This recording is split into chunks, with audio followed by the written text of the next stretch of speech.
What if God was asking you to help to pioneer a move in the body of Christ? It sounds like a really big task, right? Well, it is. Let me tell you, He's asked a lot of people to help pioneer what's happening right now with apostolic, fivefold ministry, hubs, houses, equipping centers. Today, my guest is Matt Jones. Through a tragedy that happened in his life, actually, the loss of his wife, the Lord asked him to lay down a very successful ministry and plan, move him and his children across the country to another state. And through that, though, what the Lord is showing him about how to plant, how to build, how to equip others has been amazing. So if you're anywhere in this pioneering movement of fivefold ministry, apostolic hubs, home churches, all of that, you do not want to miss this conversation today. Grab a notebook. You're going to want to take some notes.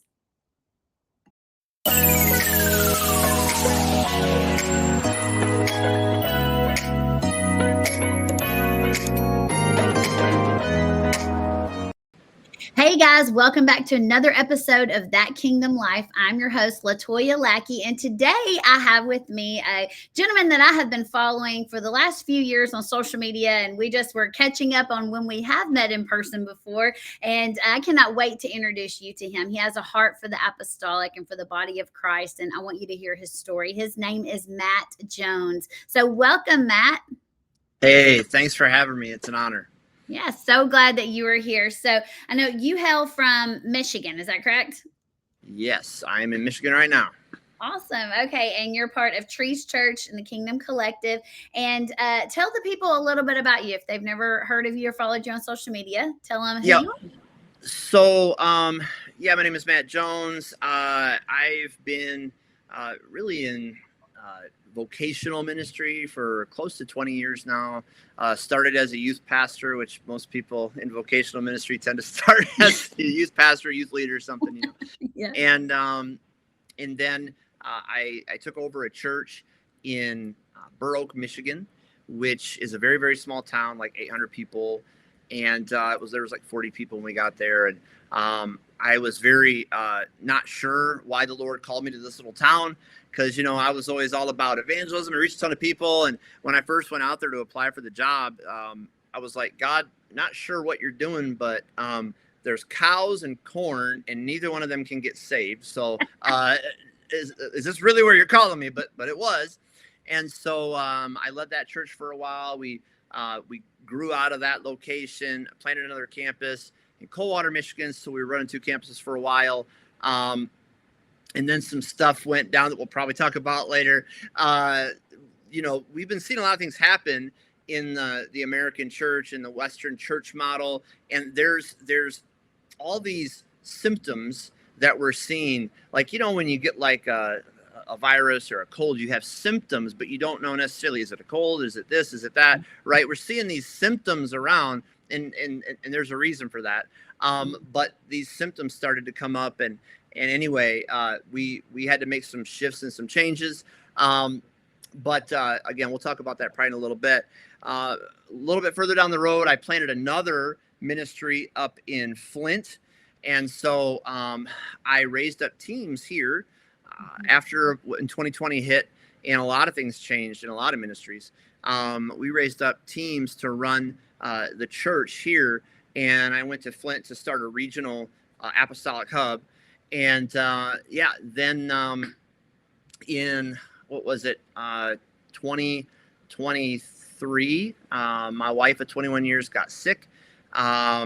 She got influenza over the holidays. And then in the 1st of February, 24, she passed away from pneumonia. And so that sent me in a whole different shift in everything, of seasons, of ministry, of being a dad, right? And so that was a little over a year and a half ago or so, or about a year and a half ago. And now I'm coming into a different season of trying to figure out what life looks like now. But I tell you what, raising up teams before all that happened, and really stepping into this idea of fivefold ministry, team-led ministry. It's not a one-man show, right? I did the lead pastor model for over a decade because that's what I was taught. But I had an encounter with the Lord in 2020, and it changed my life. And I started looking through the Bible without the filter of the lead pastor, Western American church model. And I started seeing that, wait a minute, there's no such thing as a lead pastor in the Bible. And this leadership model is not even in there. And so, in 2020, we started raising up teams and started really trying to raise up the fivefold ministry within the body of believers that I was leading. And because I did that, when all of that stuff happened with my wife, I was able to just say, hey, you guys got this. Like, we've been on a rotation. We've been doing this. Like, I really don't need to worry, because I know that we're already operating that way. And so the Lord told me to take my kids out to Redding, California. And, that was probably the biggest transition that we've made as a family, that I've made in ministry. But I tell you, I didn't think twice about it, because, when I look at everything that was going on in the ministry, I'm running multiple campuses. I'm running Kingdom Collective. I'm driving out, to Flint every week, and which is like 2.5 hours one way. I've got all this stuff going on. But when I saw my kids, all that stuff just melted away. It's like, well, this is what I have to, be the most concerned about right now. And so I took my kids out to Redding, California. We got really connected. I've been connected with Bethel Church for a long time. And we just really focused on that, focused on my family, focused on my kids, made sure that they were processing through the loss of their mom. Because, here's the thing. People talk about being a spiritual father and fulfilling the call of God on your life. And, well, missionaries go through all kinds of stuff and they just keep plowing. And it's like, well, first of all, I'm not a missionary. Second of all, I have no business being a spiritual father if I can't be a father to my own kids. And so that's what I did. I just handed the ministries over, went to California, and I'm so glad I did. It was the best decision I've probably ever made. My kids are now closer to the Lord than I've seen them ever. They've got a healthier walk with the Lord than I've ever seen them. And they really have not had any major, just moments of grief that have been overwhelming to the point to where we've had issues, right? Like we were going to counseling every week. We went to, Bethel has this thing called the Transformation Center. We went there every week and just started processing right through. And I think also I think it really impacted my kids to see that this thing that had been so important to me all these years, right? Like the ministry, the churches, the traveling, all the stuff, that it wasn't more important than them. I think that will, I'm hoping and believing that will make an impact on them for the rest of their lives. Because they are more important than that. So. No, that's amazing. And I really, I've watched your journey, from afar, and seen all of the changes that you've gone through. And I have to say, I mean, I know of other ministers that have been in not the same situation as you with the loss of a spouse, but definitely had reasons why they could have laid things down and focused on their family, and they didn't choose that, and they ended up losing their family in the process. And so I just admire what the strength that took for you to do that. I really do, because it speaks to your heart. And like you said, anytime that we have to lay down something, especially something that we've helped build for the Lord, something that is something to be proud of and happy about. Anytime that the Lord has had me to lay down something like that, he's always rewarded me on the other side. It's never been a sacrifice in the long run. And so that's amazing.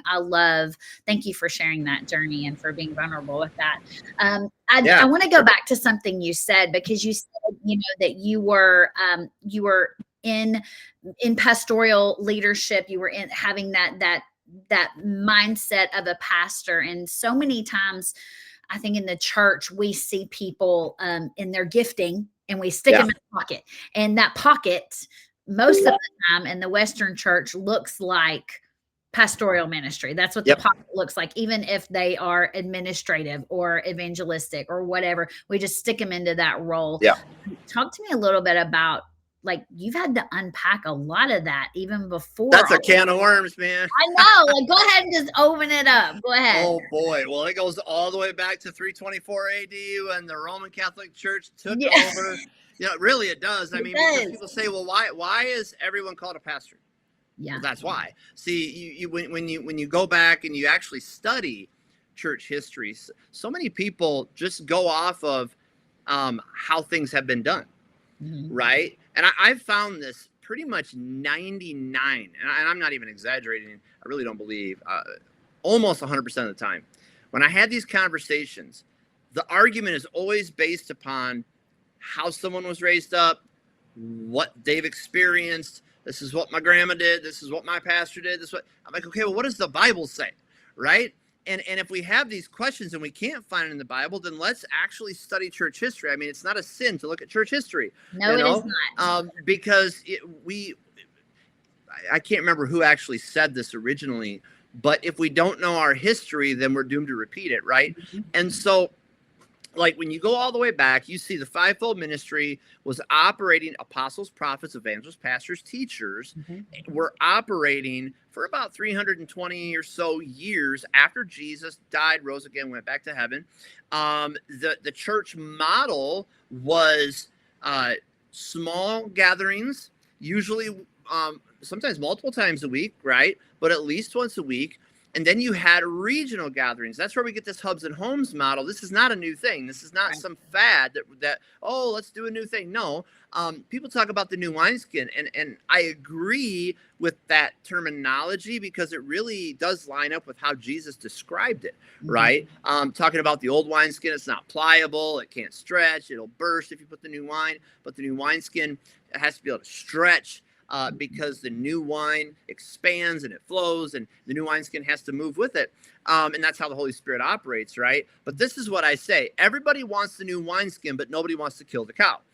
Because a wineskin has to come off of an animal, right? And you have to kill the animal to get the skin for the new wineskin. But here's what we've been trying to do for so long. And because I've been in the charismatic world for years, I was part of what I would call a charismatic seeker-sensitive model for years. I didn't think it was seeker-sensitive until I got out of it and looked back. I was like, oh my gosh, we were so seeker-sensitive. Like my pastor would sit me down and be like, okay, Matt, we're Holy Spirit with a seatbelt.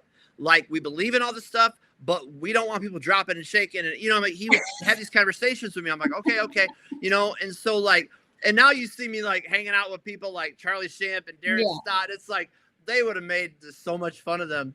But all that to say, you know, the new wineskin has to be able to stretch, has to be able to expand with the moving of the Holy Spirit. Well, we have these systems and structures of religion, of church, the way we do ministry, which I would call the old wineskin, that is pretty hardened and is not real flexible because it's been done the same way for so long. Yeah. Right. What's traditions of man at this point? Totally. Yeah. Totally. And here's what's so hard to get people to see is that is a tradition of man because it's been done this way for so long. People are convinced it's biblical.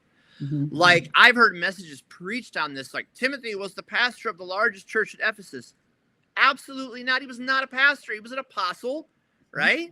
Paul raised him up and he set him over the church, as in the Ekklesia, which was every believer in Ephesus. Realize if you study church history, you see there was over 1,000 home churches in Ephesus, and they would come all together and gather in regional gatherings for the equipping of the saints for the work of the ministry so the body could become fully mature, and the leaders of those home churches could then go back to their home church and they could be more equipped to do ministry in their homes, right?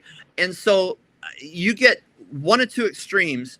Like I said, this is a can of worms and I'm probably going to bounce everywhere. But you get one of two extremes. You get people that are like, okay, stuff has to change. Everybody go to homes.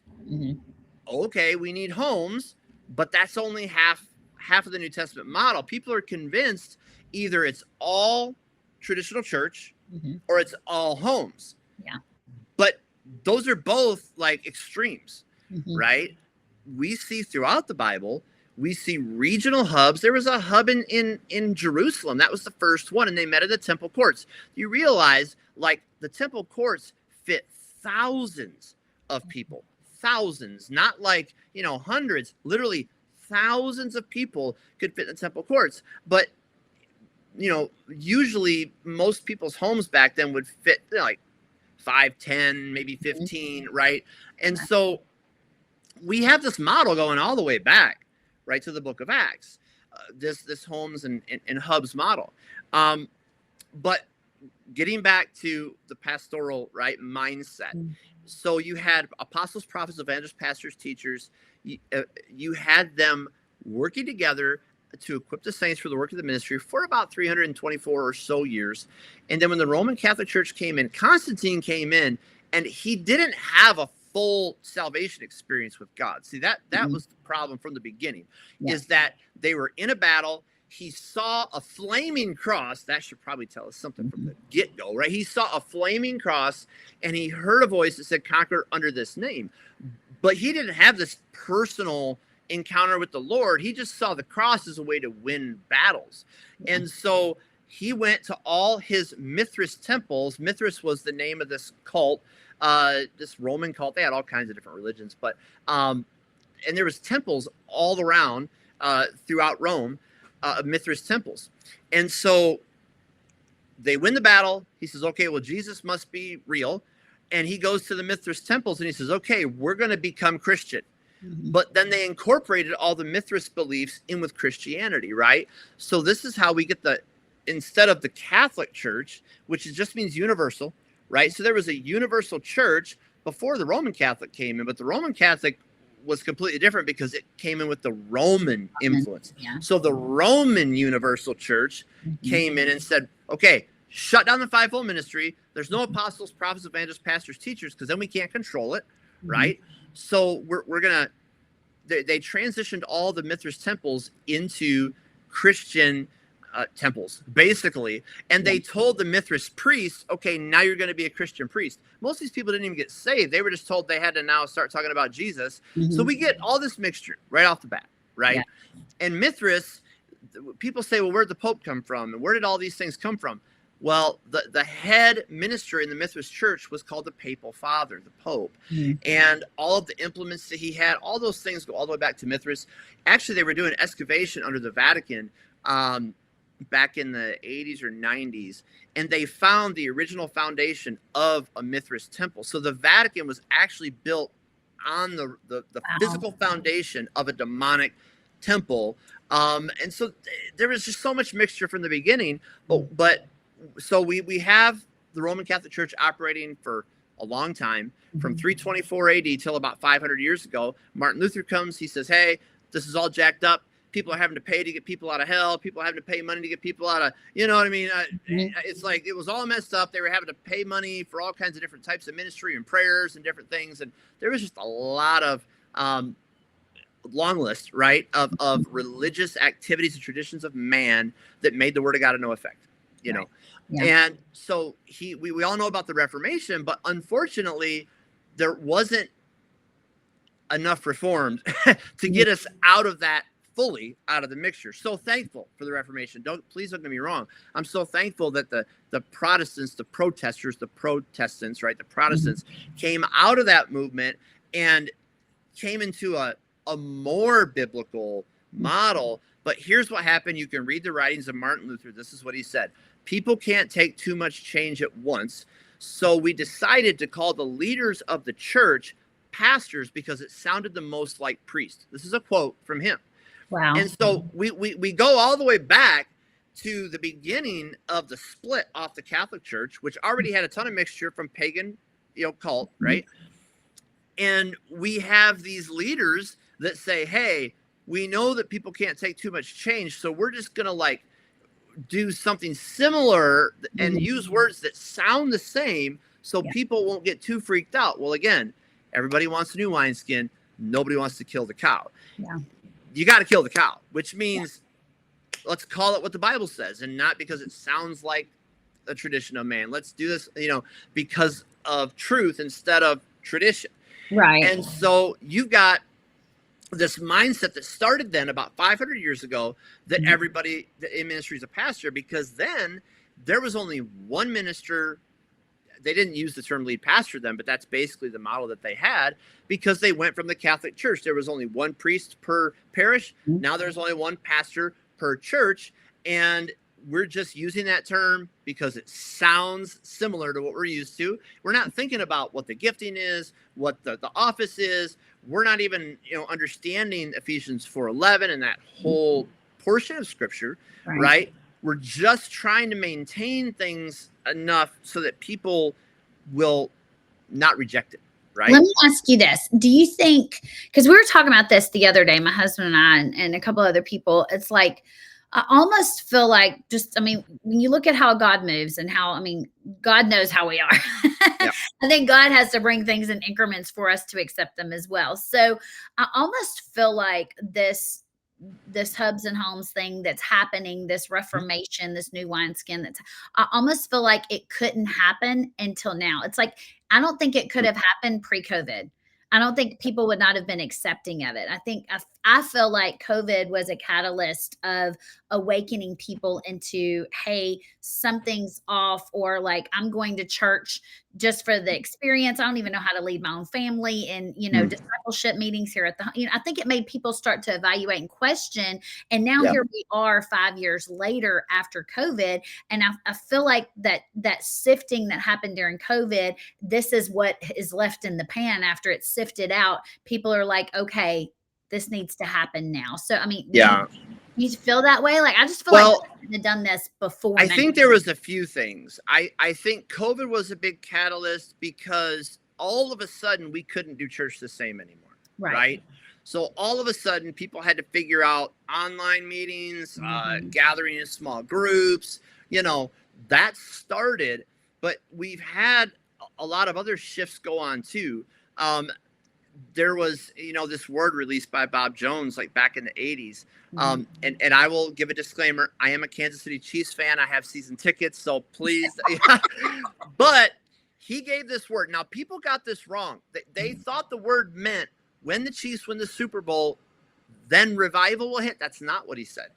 He said, you'll know that revival is about to come when the Chiefs win the Super Bowl, because God will begin raising up his apostolic chiefs. So the word was really about the apostolic. The word was like, revival can't come until there's a new generation of apostles raised up to lay a foundation to sustain the weight of revival. Because this is the problem we've had for so long, is that we have these moves of God, and it's a visitation, but not a habitation. Why? Because we don't have a solid foundation. And a lot of that has to do with not building a proper foundation, misunderstanding these things that we're talking about, right? Because Paul said, as an apostle, as a master builder, I lay a foundation, right? The foundation of the church is built upon the apostles and prophets of Jesus Christ as the chief cornerstone. And so, we have this word from Bob Jones, and it comes out, and then the Chiefs win in 2020, right? And so, like, obviously these things are starting to come together, but then not too long after, all this exposure starts hitting the church. So not only do people have this shift of mindset of, oh, things are different, we can't do things the same, we got to start thinking outside the box. And then all of a sudden, major leaders, and national leaders in the body of Christ, and it's still happening. This is what happened with Michael Tate in the Newsboys. You know what I mean? Like, but praise God, he just came out and said, "Yeah, man, I was wrong," and he was very repentant. I was very thankful for that, because I'm getting kind of, I don't know. It was nice to see a different response. Yeah, I'm getting kind of tired of guys just trying to hide it and do all the stuff to to brush it under the rug, whatever. It's like, okay, if it happened, it happened. Let's move forward. But anyway, so I think it's been a combination of things for sure. Yeah. Well, it had, I agree with you. I think number one, it is that rise of the apostolic leader, I think, had to happen. With that, like you said, there started to be a shifting and a shaking. God's going to clean out all the things that are not going to yield. He's just, I mean, that's just what he's going to do. You either move with it or you're going to get out of the way. And so, Well, what I'm this really exposure glad has caused you said people to that. do. Sorry, I jumped in. There's a little delay. Yeah, you're fine. You're fine. Go ahead. No, what I was going to say is with this exposure, it's just caused people to question everything, right? They're like, something's not right.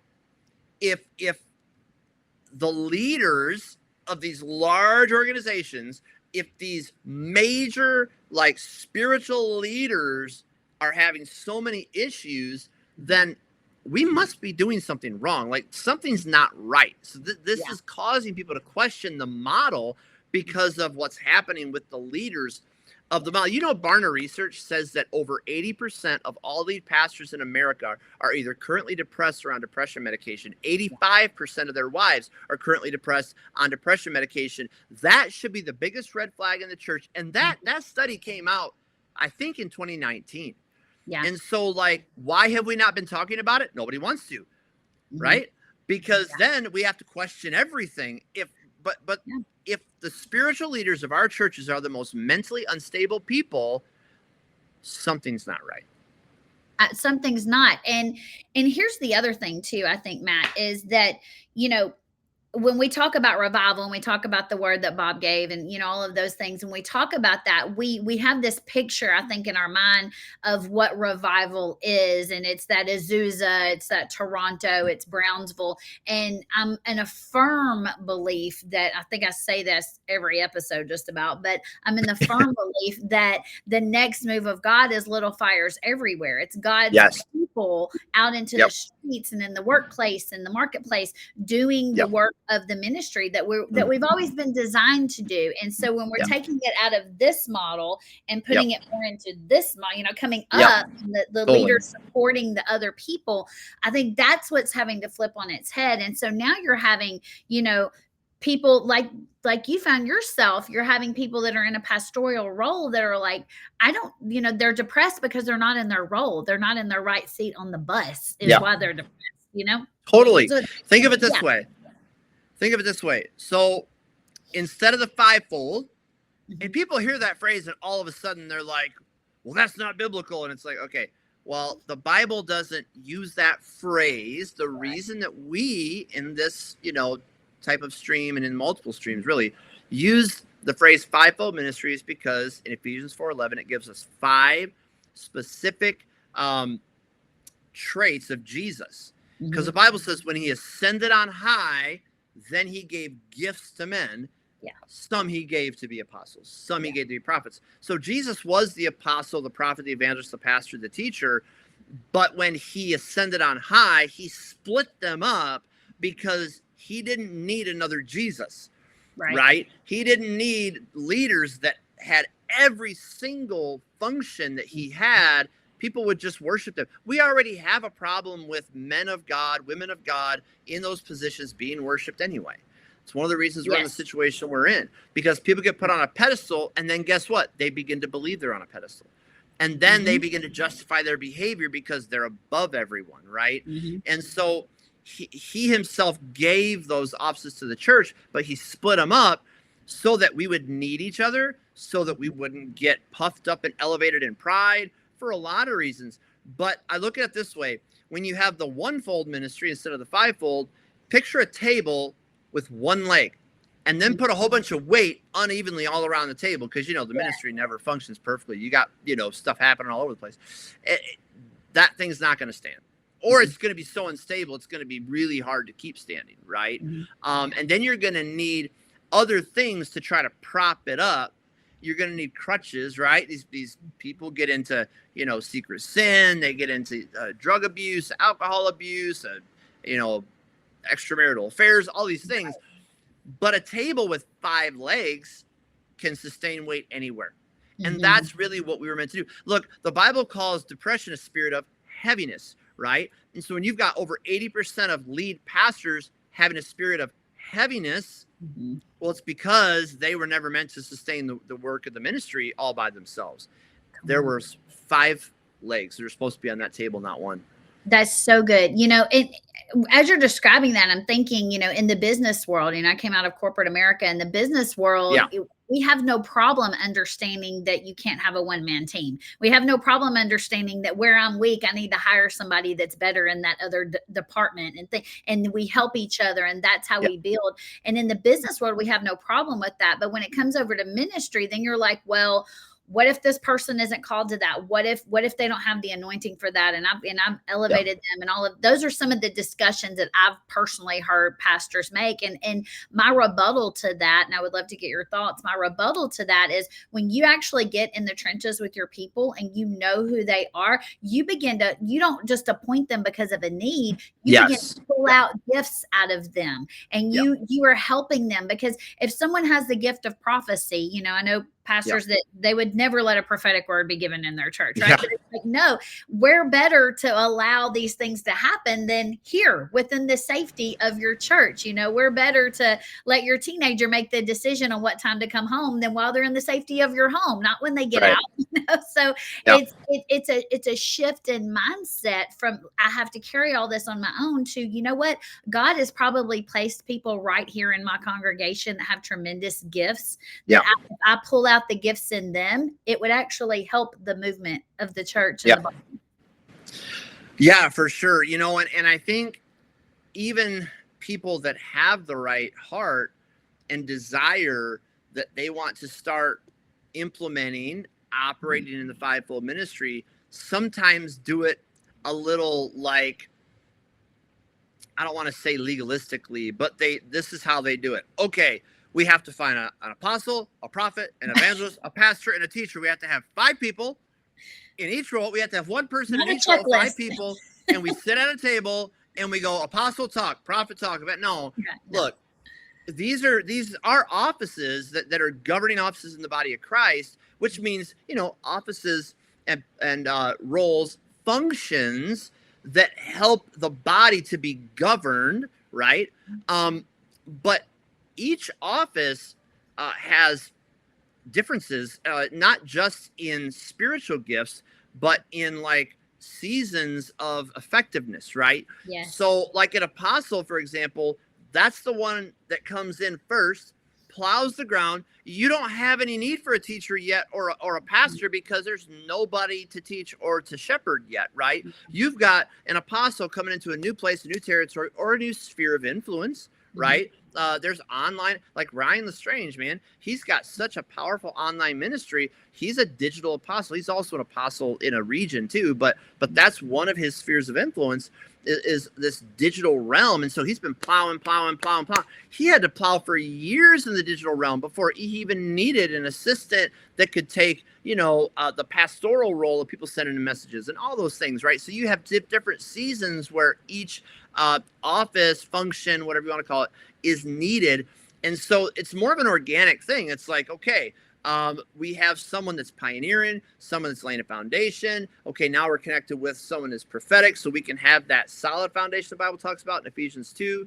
And then as we begin to get people saved, reach people come in and want to serve the vision or want to work alongside. Then there's people that need the pastoral care. And then once we get pastoral care set up and we start raising up teams and we begin to teach them, and now it's time to send evangelists out, right?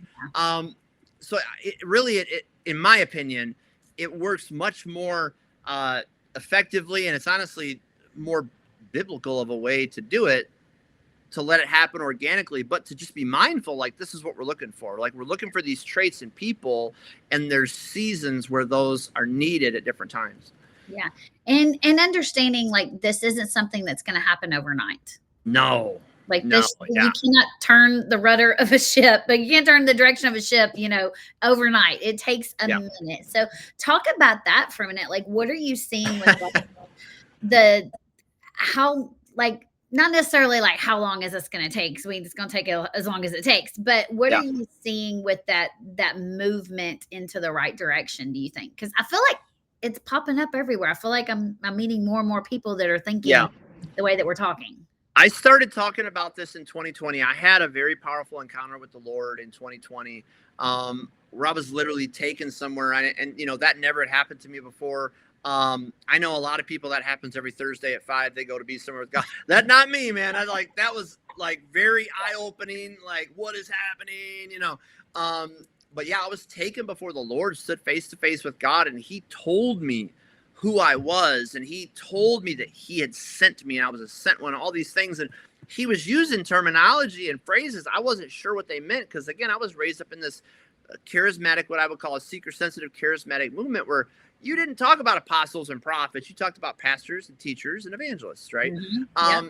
Now, you believed in the prophetic, and you believe there's probably modern day apostles, but they probably have planted like 300 churches. You know what I mean? Yeah. Those kind of things. But I had this encounter with the Lord. I came back out of it. I'm standing in the middle of my room in the middle of the night, shaking and sweating, because I just stood face to face with God, and I didn't know what to do. So I opened up my computer. This Ryan Lestrange video pops up. He does a 20-minute teaching. And in that 20 minutes, he hit every point that the Lord spoke to me about, and then taught on it, explained it. And in 20 minutes, I understood the last 20 years of my life. I realized all those times I thought I was a failure because I was doing my best. I was trying my hardest to be the best lead pastor I could be. I'm not wired as a pastor. And so, but I didn't understand that. And so every time I would hit a wall or I would do something and people would say, Matt, pastors don't do those kind of things. Oh man, sorry. Like I would think something was wrong with me, but there was nothing wrong with me. It's that I was wired apostolically and I didn't understand that. Right. And I think a lot of pastors are in that same situation. But all that to say, I had this encounter in 2020. It literally changed everything. I went home. And my wife looked at me. She goes, Matt, what happened to you? Your face looks different. Like I was different. Yeah.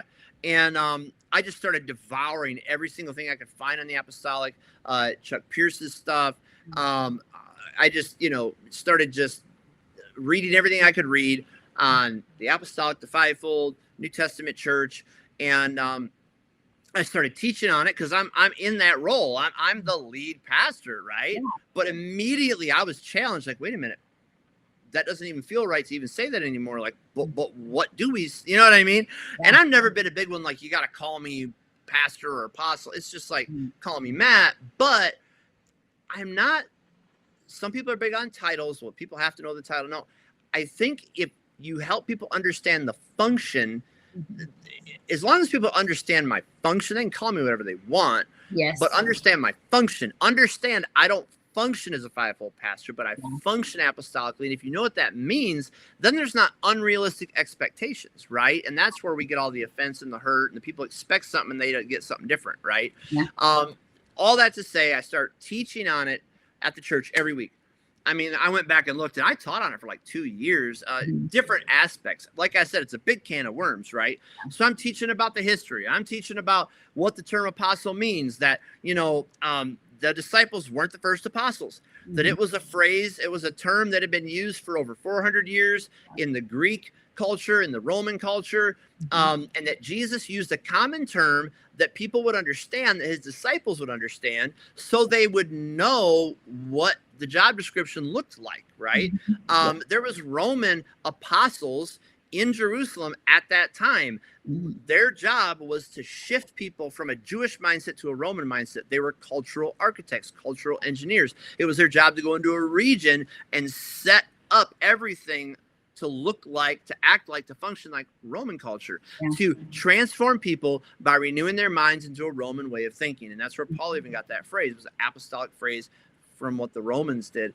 But you would talk about the time frame. I mean, I taught on it for, 2 years probably before people really even started really getting it. And there's still people that don't get it, right? Yeah. I can remember going home one Sunday and my wife was like, Matt, I finally got it. I finally understand what you're saying. I'm like, what are you talking about? It's been like 2 years. Are you serious? I'm like, you're my wife. You don't know? You didn't? I'm like, oh my gosh. I almost wanted to just say, forget it. I'm done. I give up. Because if my own wife took her 2 years, you know what I mean? But really, she grew up in church. So it's reprogramming all these.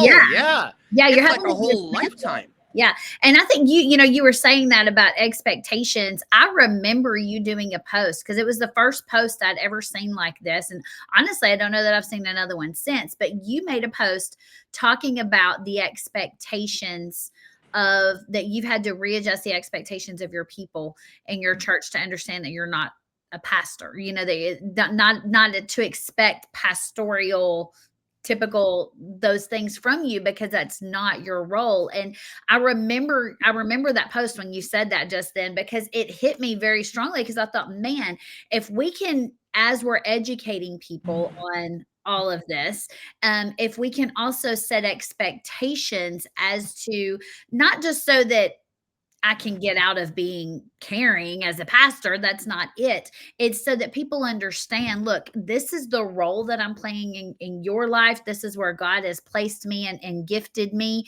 And when they understand and can come to you in that expectation, it's going to help to alleviate a lot of confusion and hurt Oh yeah. feelings around the transition time. Don't you agree? Yeah. For sure, because here's the thing. When I call someone a pastor, and again, I said I'm not big on titles and I spent a year out at Bethel. Nobody calls Bill Johnson Apostle Bill. Right. If anything, people call him Pastor Bill. And guess what? It doesn't bother him either way because he knows who he is. He knows what he's called to do. And he has spent decades teaching his people and showing them by example. So as long as they understand his function and they know he functions as the apostle of the house, he just likes to be called Bill. Yeah. Really. And so yeah, I think the expectation thing is huge because if I call someone a pastor and I don't understand any of these things, right? Here's what I'm saying. Shepherd. That's what the word pastor means. It means shepherd. And so shepherds are totally different than pioneers. Yes. Shepherds sit down. Well, Psalms 23 is a perfect example. David wrote that this is what a shepherd looks like. Right? He leads the sheep to green pastures, sits down, chills with them by the grass, sits by the waters, lets them get a drink, and sits by the water enough to where it's still. I'm telling you what, with someone that's apostolic, the waters are never still, right? No. And I've got this long list I made, and I can't remember half of it or whatever, but there's so many differences. But one of them, I made an example. It's like, okay, so a shepherd, a poimen in the Greek, a pastor, right? They're going to lead the sheep around the obstacles, right? They see a wolf. They're going to hide the sheep in a cave to protect them, right? Now, someone who's apostolic or an apostle, they're just going to blow up the obstacles with dynamite, and they're going to hand you a shotgun and say, kill the wolf, right? There's just a different mindset. It's a different way of handling things, but we need both. Yeah. Oh, yeah. That's the thing, is that we have to understand, like, just because we're saying, like, there needs to be a shift in mindset that it's not all pastor, it's apostle, prophet, evangelist, teacher. We're not against one, we're not against another. One's not bad, one's not good. We need all of them. But for so long, hundreds of years, right, we've been saying, if you're in ministry, if you want to be successful, you have to climb the ladder. What's wrong with climbing the ladder? You got to climb over people, right? And so you climb over people, stand up on top of the whole group, and you get to the pinnacle of ministry success. You're a lead pastor, basically. That's the pinnacle of ministry success, right? But Paul said, I lay a foundation, which means I lay my life down. It's an upside down model. It is. And build up the household of God. So instead of climbing up the household of God to get on top and say, now I'm on top, I actually lay my life down at the bottom and build everyone up above me so they can become who they're called to be. The true heart of the apostolic is the heart of a father, right? But if I'm expecting this shepherd, so that's where the unrealistic expectations come in. It's one of the most important things that we can do right now is teach so that people understand the differences. But let me just say this. If you're an apostle and you explain the differences, it's like, okay, don't call me a pastor. Don't expect me to call you every day. Don't expect me to sit at your kid's graduation party for 4 hours straight and hang out and talk to everybody, right? Like if they're saying that, but then they don't raise up pastors to actually do those roles, then they're also wrong. So we have a responsibility to not just explain, well, I'm not that. Don't call me that. Don't expect that. No, if we're really an apostle, right?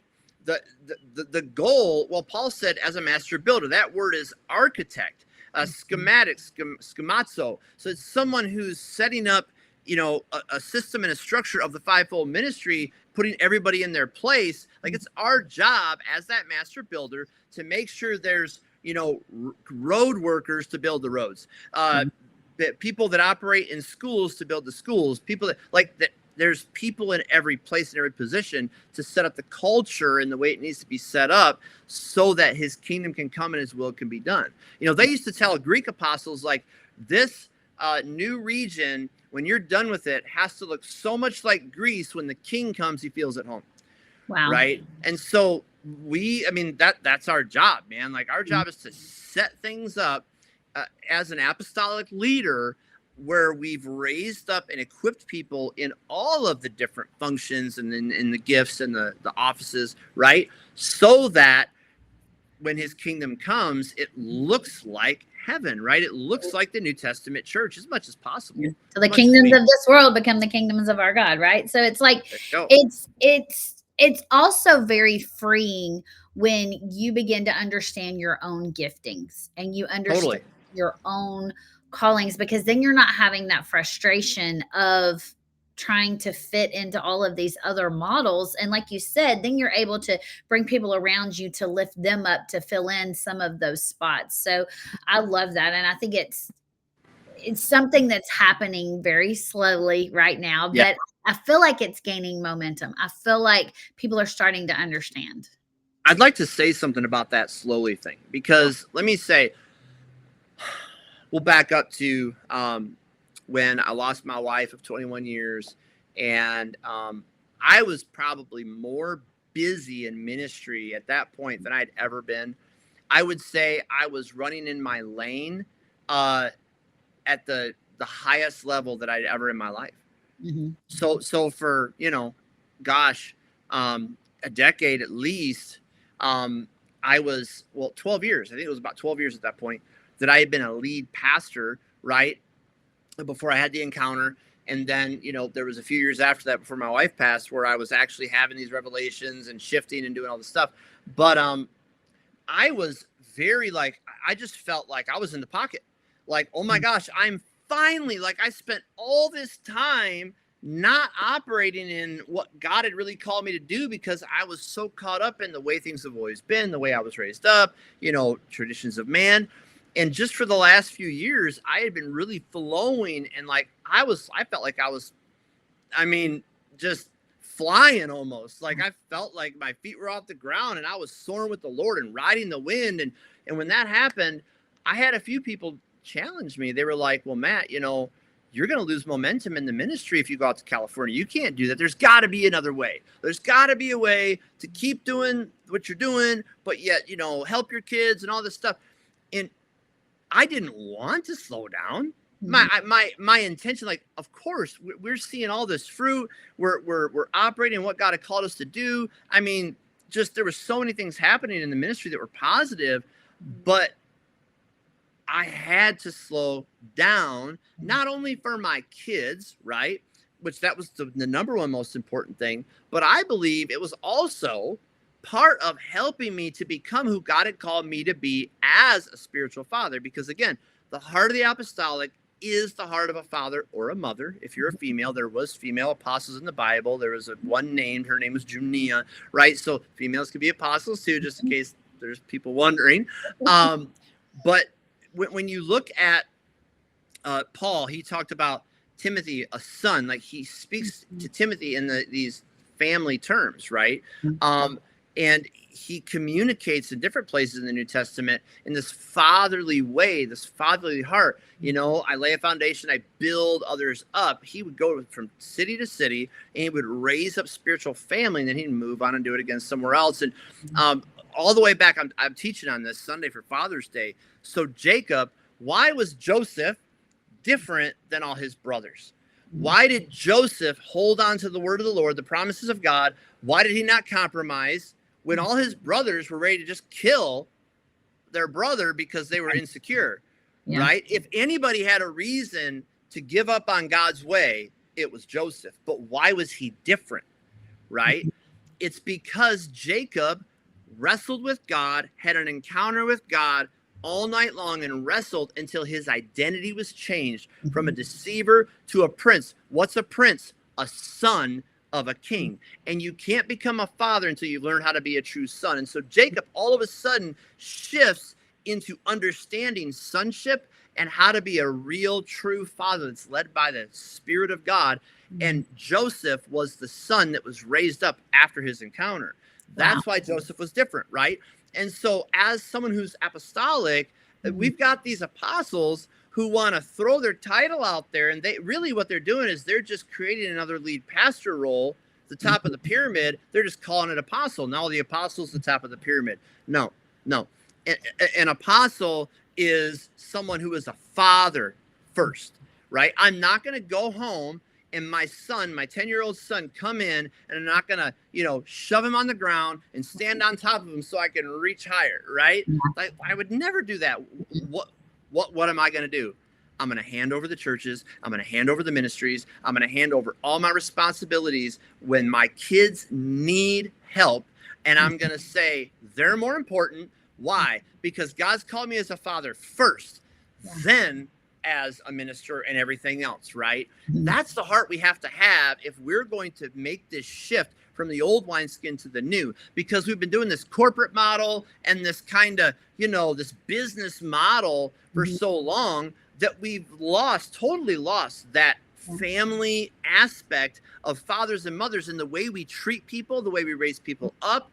Like, it's like, oh, you don't agree, and we got to, okay, you're out, or I can't fire my son. He's my son, for goodness sake, right? I'm going to work things out. I love him. I like, if I have to not be successful so that he can be, at least when I go to be with Jesus, he's going to go to that next place with who he's called to be and continue to grow and grow and grow, even after I'm gone. That's the mindset we have to have. And so I really believe that the Lord used this season, not just, obviously this was the most important thing, was so my kids could process the loss of their mom, could get, in a better place, and could get some health in their life, and could really just begin this journey of grief in the most healthy way possible. But he also used it to slow me down and to get this father thing really built in me, that this is the most important thing, Matt. It's not about big meetings. It's not about, building big buildings. Of course, all those things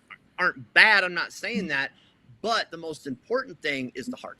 Yeah. Right? And I think you said a mouthful there with the idea of, because that's what I've seen. Like, I notice, because I've been around a lot of ministries. Like, some people don't know my background, but I've been around a lot of green rooms and a lot of ministries. And I've seen a lot of behind the scenes with all different types of scenarios. And you can tell when someone has a true heart of a father. You can tell when someone has a true apostle heart about them, that they're preferring other people. They're not, they're not worried about passing business cards and patting backs and shaking hands. They're not worried about who holds the microphone. They don't even care if they hold the microphone that night. Those, you can tell the difference between those that are true fathers and mothers in the faith and those that are just, enjoying their platform, if I'll say it that way, and so there's a difference there. There's an authenticity. And I think you brought up an excellent point of, when we're family, we're going to disagree sometimes. I'm teaching a class right now. The class is called From Rules to Relationship. But God, it's funny, like, God gave me kind of this overarching theme about it. But each week I've gone in and he's given me a couple of key words and definitions and scriptures, but he's not given me any type of message to give. And he told me that first week, he said, because the message is going to be from the people that are there. So here we are, we've got 20 people in a room, and we just start discussing theology, and we start asking questions. And it's amazing, because we're having disagreements in the room. People are disagreeing with me, or I'm disagreeing with them, or they're disagreeing with each other.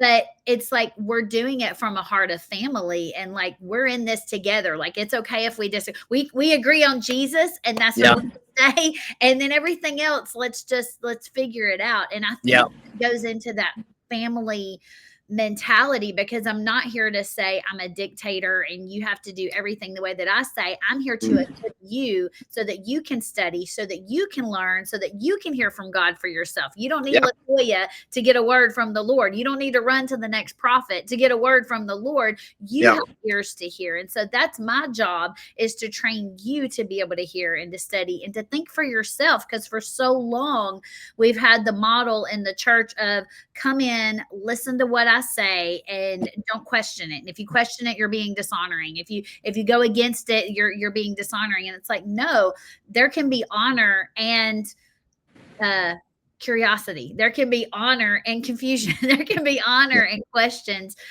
with that. So I think part of what you're bringing out is that heart of the Father is not afraid of not doing things in the normal way. The heart of the Father's not afraid to let things get a little bit messy, so that those around you can be lifted up. And my kids ask me questions all the time. You know, I mean, and you don't get mad at them and kick them out of the house.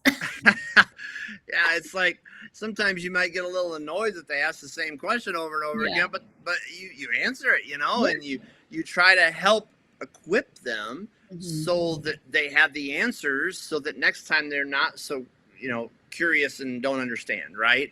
And that really is, it's been a big thing that's been missing in the leadership model that we've been taught as the Western church. Because I don't think we've been concerned. I'm just going to say this out loud. Y'all can get mad and write me if you want to. But I think we've been more concerned with the numbers and what things look like on the outside than we have been about the maturity level of the saints in churches. So when you're more worried about, I'm going to help you navigate this and mature, I'm going to help you to come up with a higher emotional maturity, spiritual maturity, to think about this a different way, to not be led by your emotions, to be led by the Spirit instead. When you start talking, because that's how I talk to our people. I'm like, you know, we're not ruled by our emotions, guys. That's not how we roll. We are led by the Spirit of God. Therefore, we are the sons of God. So we're going to be led by the Spirit. We're going to respond to things a different way. We're not going to react and be keyboard warriors and, you know, be crazy out there on the internet. Like, we're going to have some sense about ourselves, and we're going to be mature saints that God's called us to. So I feel like part of my job as a leader is to call people up to higher level, right? Give them a higher reputation to live up to, instead of allowing even the immaturity to progress. But I feel like that's where we've missed it some, because we've been so worried about, well, did everybody show up? Did we have the numbers? Did we have the ties? Did we build the building? You know, did we get this many people to sign their salvation card this week or whatever? And it's like, wait a minute, where's the maturing of the saints? Because if they're maturing, they're going to go out and do the work of the ministry. And the unfortunate thing is that many times when you start to say things and teach things and do things in a way that will help people to mature, a lot of times you offend people and you lose them. And so this is the tension, right? Because we've built these big buildings, we've created these big, you know, staffs to run these big buildings that, you know, we have to have a certain amount coming in. We have to maintain a certain level of income. And so once you get to that place, it's really hard to come in with strong reformation, because I'm sorry, I mean, Jesus literally said it, like, the cross is even offensive. And so truth can be offensive many times, especially when you're coming against tradition, especially when you're coming against religion.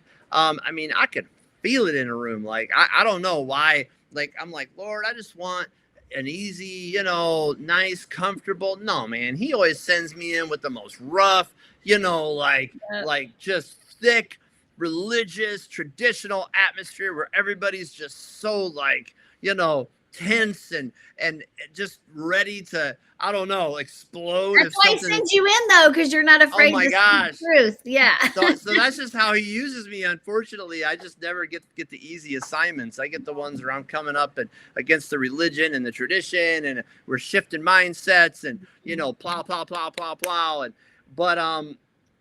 but that's what the apostolic, I mean, that's the function of the apostolic, right? But all that to say, when we begin to do those things, it does stir up trouble, right? It offends people, because I mean, I don't care what anybody says. Here's the truth. we have a culture in America in general that just wants things our way. We want it now, and we want it our way. We don't want a lot of change. We want to come in. We want to sing a couple songs. We want to hear a quick encouraging word. We want to give our, $20, whatever it is, and we want to bounce. And you start challenging my traditions and what I believed my whole life and what my mama did, my grandma did, whatever. You know what I mean? We don't like that. Yeah. Because it's different. Like I've traveled, multiple different countries, and when you go to places where people don't have it as good as we have it, they're way more open. But we're so blessed in America. We're not used to someone saying, all you believed is wrong. The way you're doing everything is not biblical. You got to shift. You got to change. And people aren't used to that, and so we've created a system that really is more focused on maintaining the system than on transformation of people's lives and maturing of the saints. Yeah. Well, and I think that's where we have to allow grace, because it's taken us a while to get to where we are, and we've still got a way to go. Right. So You're right. 100%. I think that's where we have to have grace. Cause like I said, my husband and I, we go to a church, we go to a denominational church. They don't really believe a lot like what we do. Yeah. We go there and we serve and we love and we help pick up tables and whatever needs to be done, while we're plowing ground over here. But I have to have grace in my heart for where I was and where I'm going. And I think when there is confrontation, when there is resistance to this message, I think that's where we have to make sure that we're helping people to it's not an us versus them, right? It's not, and we know that it's not an us versus them, but it feels that way at first because you're having to pull away, and it feels weird, and you're having to think for yourself and maybe even challenge some minds, some doctrines that you were taught growing up, and now you're questioning them. And so it creates a lot of confusion for people. And I feel like that's one thing on this show that we've really talked about a lot, is like helping people make this shift, this transition from religion into, I call it, of course, that kingdom life. And having that, because it's a difficult journey. I mean, I've been on it for 8 years, and it's been a lot of ups and downs and hills and valleys and understanding, and a lot of tears, and a lot of, lost relationships and new relationships. So, helping people to navigate that. So what do you feel like, looking ahead, looking at the rest of 2025, 26, all the way through to 28 or so? I've heard several different words and things over what's coming. What do you feel like is the next step in the direction? Well, really, I believe a lot of it is just continuing to reform the church, right? And that's, again, we're talking about can of worms and big topics. That's a big, broad topic. Now, I still oversee a church, right? And there's a ministry that we were doing in Flint for a while. It's still there. It went through transition when I moved to California because we had only been doing it 6 months, and then everything changed, and I moved, and I left the team there to run it. But like, I'm still in the middle of this, right? Like, I think that's where some people, they don't know how to receive what I'm saying, because a lot of people that are talking about reforming the church in America, they're not in a church. And so it's like, well, it's really easy for you to talk about changing all this stuff and reforming all this stuff. Well, you're not actually in it, right? But the reality is that I'm still, like, I have a team that's here. I'm in my office right now. I'm not here all the time though, but I have a team that runs the week to week. I come in once a month and speak, and I help to facilitate and help to equip and train. But the team runs it, right? But there's still people here. I mean, man, I started talking about this in 2020. There's still people here that probably don't agree with the apostolic, the fivefold, the New Testament church model, and they just want a regular church to come to on Sundays, and they don't want anything to change, right? So I get it. Like, this is a process. There has to be grace. We have to be willing. And I see these two extremes going on, and my heart is to try to help people find a middle ground, because we've got like, let's destroy it all and burn it all down and start something completely new. And I'm like, well, how new is it going to be? Because, you know, in the New Testament, they had worship, singing and worship. They had prayer. They had preaching. They had teaching. They had evangelism, right? Like, so even if we burn the churches down, like, we're still going to be doing a lot of the same stuff. It's not like the whole thing. It's just some of these topics we're talking about. We need some shifting of mindsets. We need some broader understanding of how, you know, we work together as the fivefold ministry, or as the team, however you want, whatever terminology you want to use, team-led ministry. But I see, as we move forward, like, the body of Christ coming into a greater understanding that what we've been doing hasn't been accomplishing the goal of what the New Testament church, you know, had and what they did, right? Because even the enemies of the church, we read it in the book of Acts, even the enemies of the church said, oh, these are those that turned the world upside down.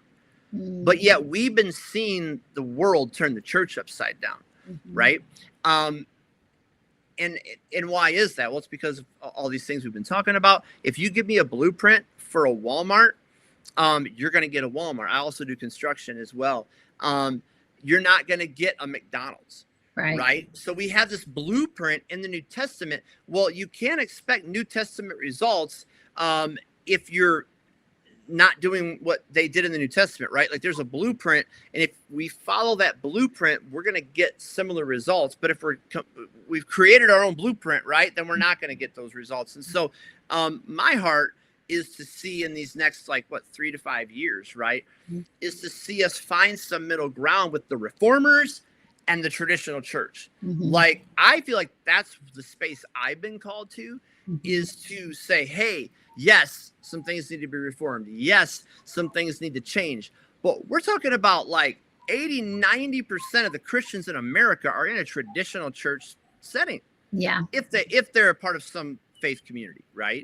So we can't just say, oh, burn it all down. We're doing everything new, and it doesn't look like a traditional church, because then we're just saying, well, 90% of the Christians in America don't matter. I think that's actually kind of crazy to even think about, right? Yeah. So we've got to figure out a way to bring the reformers in a little bit, and to bring the traditional church people towards the reformers a little bit, like bring these two things together so that we can actually impact the big C church in America, you know? I don't know if that answered your question. No, it did. It did. And I feel like, you know, as you were talking, I'm like, what is the litmus test of that? And I feel like the litmus test of where we're at in that progress is that, like you said, instead of the world affecting the church, I think we'll start to see that Bethel model, if you will, repeat. You know, we'll start to see people within the church getting involved in the local, you know, community, the local government. We'll see our communities change. We'll see divorce rates start to go down. We'll see, you know, there should be, you know, I love that quote of, you know, if your church shut down today, would your city even notice? You know, and would your town even notice? And that's huge, because I think so many churches today, if they shut their doors, their town would never even know that anything had happened, because they're not making a difference in their city. They're not making an impact, you know? And I feel like, to me, that's part of the litmus test that will happen, is we'll start to see impact outside of the four walls. Yeah. So Jesus talked to Peter about this in Matthew 16. He said, Peter, I call you a boulder, right? But on this formation of boulders, I'll build my church, my Ekklesia, and then the gates of hell won't prevail. And then keys will be given to the kingdom to open up the heavens so heaven can invade earth over regions. See, what we've been doing is we've been trying to have the one boulder, right? Our one church, our one boulder, or whatever. And Jesus said that the gates of hell wouldn't prevail and the keys would be released when all the boulders came together. See, that's the thing we've had a hard time with, is bringing the boulders together. They're two different Greek words. See, what the Bible just says rock, both, Peter, you're a rock, and on this rock I build my church. No, they're two different Greek words. And one means a singular boulder, one means a formation that's created by multiple boulders coming together, right? And so that's the thing we got to get figured out, is this regional unity in the Ekklesia, which is the Greek word for church. It means called out ones, and it's actually a governmental term. They would call out the adults in a region, those that are over 18, and they would gather at the gate of a city, and they would determine what's allowed in our city, what's not allowed in our city. They would vote on like who's going to govern things and what decisions are going to be made. And so that's something that we have to get. We're not there, right? Like that's the Bible says that the fivefold ministry is given to until the church comes into full maturity and unity, right? Yeah. We've got all these separate individual things trying to change. Look, I'm sorry if this offends you. Actually, probably not. But your church is not going to change your city by itself. Right. Like I've heard that said so many times. I've said it many times in the past. Our church is going to change this city. Okay, it's a great desire. Yeah. Right. It's a very honorable desire, but it's a very arrogant to think that you by yourself and your little group of people is going to change a whole region. There are tens of thousands of other believers. Don't any of them matter? Don't any of them have something to offer? Is their voice valuable as well? Right? We have to find a way. And that's where the hub model comes in. Yes. Regional hubs say we're not meeting on Sunday mornings to come and try to compete with you. We're saying, hey, this is a space and a place for the church in the region. In Ephesus, it was over 1,000 churches would come together and gather, because then there was unity in the spirit. Was the Bible saying in Psalms 133 that when there's unity in the brethren, there's a commanded blessing. There's an oil that pours from the head, goes on the whole body, and it's the anointing that breaks the yoke. And so we have these demonic things happening in regions, and the church is so divided and split. There's no oil to break the yoke that is strong enough, right, to deal with some of these principalities and powers and rulers, right? And so we see biblically that that's how they dealt with the demonic rulers and principalities and powers, was when they would come together regionally. There was enough unity to release enough oil regionally to open up the heavens. The keys are released. Jesus said the gates of hell won't prevail when the boulders come together. And this is that hub model. It's interesting because as you're saying that, what I'm seeing in Nashville, in our region right now, it's been very interesting, because what I'm seeing is local ministries like ours that are not in a church house, that don't have a traditional church model. All of those ministries I'm seeing are starting to come together and pull together and work together. Come on. Very, very well. Like, that's awesome. Yeah. Like all the competition and all that. I just, maybe it's out there. I just don't feel it. Like, I don't feel it. I mean, we're locking arms. It's like, oh, hey, our ministry's doing an outreach over here. It's like, oh, we'll come help you guys set up. I mean, praise God. That's starting to happen. It's not happening with the churches, but it's happening with all of these ministry houses that are everywhere, and all these home groups that are meeting in prayer houses and different things. So I feel like maybe that's going to be it, maybe at least in our region. I feel like maybe that will be an example to the church of, hey, here's what it looks like when we come together and work together. And so I believe we are starting to see that in our region with ministries that are outside of the church house. Yeah, we have to find a way to help the churches that have traditional models not feel threatened, right? Because again, they're already probably barely paying their bills, or they're trying to, maintain the salaries and the building payments and all this stuff. And so when they think that someone's trying to come like take their people or like recruit their people, all of a sudden they're going to pull back and they're not going to want nothing to do with it. Right. And again, that's not my responsibility to control someone else's response, but at the same time, it is my responsibility to promote unity and do what I can. Like love, values the other person before itself. And so if I'm going to really walk in love and the desire for unity, then I am going to be intentional about how I do things so that trust can be built. So when I started going into Flint, I was doing monthly gatherings every month, once a month. And I didn't live there. So I lived somewhere else. I'd drive 2.5 hours, do the meeting, go back. And I was going every week for like prayer meetings and Bible studies. I was going back and forth. But the regional gatherings where I invited all the churches in the region, that was once a month. I wasn't leading the local assembly. I wasn't meeting on Sunday mornings. We did Friday nights, right? They were blowing up. We were having hundreds of people that would be coming. The moment, I'm telling you, the moment that I moved to Flint and we started having a weekly meeting on Sunday nights. And the reason we did that, first of all, the Lord said, Matt, you've got all these people coming to your monthly gatherings, but there's a large portion of them that don't have a spiritual family. Yeah. They need more than once a month. Now, other people were part of other churches, and I thought that was awesome. But there was a group that were either church hurt or whatever. You know what I mean? They were just not in a church.